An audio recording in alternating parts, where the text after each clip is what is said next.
मुख्यमंत्री दोतोर प्रमोद सावंतान विजेच्यो किमती वाडोवपाच्या प्रस्तावाक मंजुरी दिल्या। वीज मंत्री सुदीन ढवळीकरान मंत्रिमंडळ बसके उपरांत विजेच्यो किमती दर युनिटा फाटल्यान 5 ते 10 पैसे वाडटले अशें जाहीर केलें।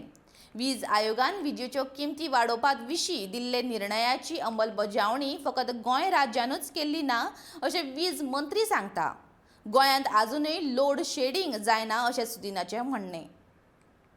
जे रेग्युलेटरी बोर्ड आसा जे डिसिजन आसा ते आनी आमी एकूच स्टेट आजून बसून उरले ते जी डिसिजनां रेग्युलेटरी बोर्ड घेता ती गव्हर्मेंटांनी इम्पॉर्टंट आसा ती डिसिजनां आनी ती डिसिजनां लावपाक जाय। 5 ते 10 पैसे सगळ्या भरचे पडटले less than Karnataka less than Maharashtra. I think file is approved by honourable CM. It will get notified in another 10 days and